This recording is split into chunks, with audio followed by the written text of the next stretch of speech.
Welcome guys. দেখো, যখনই super বাইকসের কথা আসে তখন সব দেশ এগিয়ে থাকে, কিন্তু এমন কিছু দেশ আছে যারা এখনো অনেক বেশি পিছিয়ে। তাদের মধ্যে আরেকটি দেশ হচ্ছে বাংলাদেশ। দেখো, মেনলি এই ভিডিওটাকে দুটো পার্টে ডিভাইড করা হচ্ছে, যেখানে প্রথম পার্টের মধ্যে আপনাকে বলে দেবো কেন বাংলাদেশের মধ্যে সুপার বাইক পাওয়া যায় না, এবং সেকেন্ড পার্টের মধ্যে আপনাকে এটা বলবো যে কিভাবে আপনি বাংলাদেশের মধ্যে সুপার বাইককে আনাতে পারবেন। এই সব কিছু আজ এই ভিডিওর মধ্যে আপনি জানতে পেরে যাবেন। ততক্ষণ আপনাদের সাথে আমি এবং আপনারা ফলো করছেন ফ্যাক্ট টু বাংলাকে। ওয়েল, আর বেশি দেরি না করে আজ এই ভিডিওটাকে শুরু করা যাক। দেখো, আজকে টপিকের মধ্যে আপনাকে প্রথম সেকেন্ড পার্টটা বলে দিই, তার পরের পার্টের উপর আমি ফার্স্ট পার্টটা বলবো আপনাকে। মানে আজকের ভিডিওর মধ্যে আপনি জানতে পেরে যাবেন কিভাবে সুপার বাইককে আপনি বাংলাদেশের মধ্যে আনাতে পারবেন। দেখো, এটা এমন এক কমন কোশ্চেন যেটা প্রত্যেকটা বাংলাদেশের রাইডারের মাথায় অবশ্য থেকেই যায়, এবং একটি বাংলাদেশি ভাই আমার কমেন্টও করেছিল যে আমাকে টাকা তো আছে, বাট আমি কিনবো কিভাবে। তো এটার উপরই ভাবলাম একটা ডিটেল ভিডিও নিয়েই আসি। তো আজকে ভিডিওর মধ্যে আপনি এটাই জানতে পেরে যাবেন। দেখো, এইটাকে বোঝানোর জন্য আমি এক্সাম্পল হিসাবে ZX25R, যেটা বাংলাদেশের মধ্যে সব থেকে বেশি রাইডাররা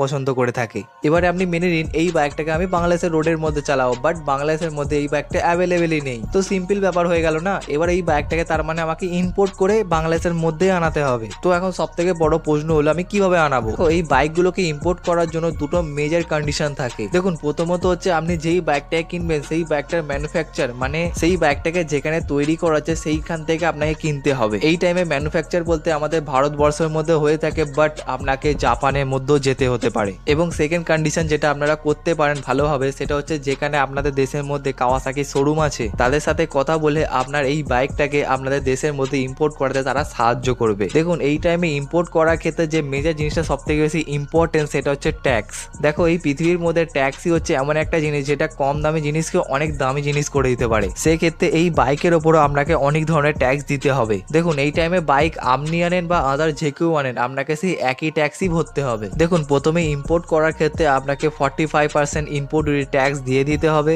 এবার আপনার বাইকের শক্তি অনুযায়ী আপনার বাইকের ট্যাক্সকে আলাদা আলাদা করা আছে। প্রথম হচ্ছে 50% ট্যাক্স, সেকেন্ড হচ্ছে 100% ট্যাক্স, এবং থার্ড হচ্ছে 200% ট্যাক্স। এর মধ্যে ZX25R পড়ে থাকে 100% ট্যাক্সের মধ্যে। এবার আপনার ইম্পোর্ট করার পর যখনই বাইকটা বাংলাদেশের মধ্যে ঢুকে যাচ্ছে তখনই আপনাকে সরকারকে মিনিমাম 200% ট্যাক্স এমনিই দিতে হবে।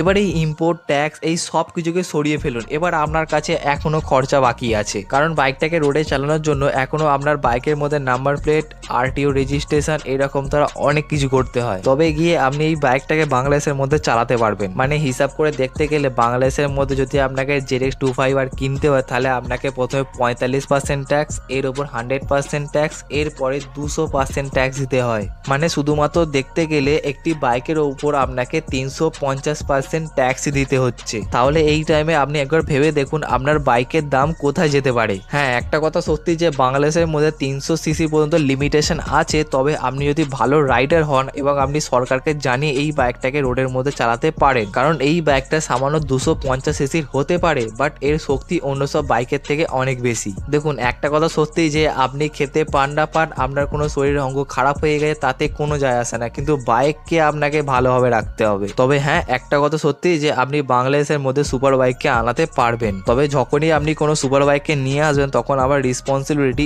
অনেক বেড়ে যাবে আপনার। তার আগে হ্যাঁ, আপনাকে একটা কথা বলতে হবে যে আমার ভিডিওর মধ্যে আপনার কি কম লাগে সেটা আপনি কমেন্টে লিখে দেবেন। সাথে কিন্তু আমাকে সাবস্ক্রাইব করতে একদম ভুলো না।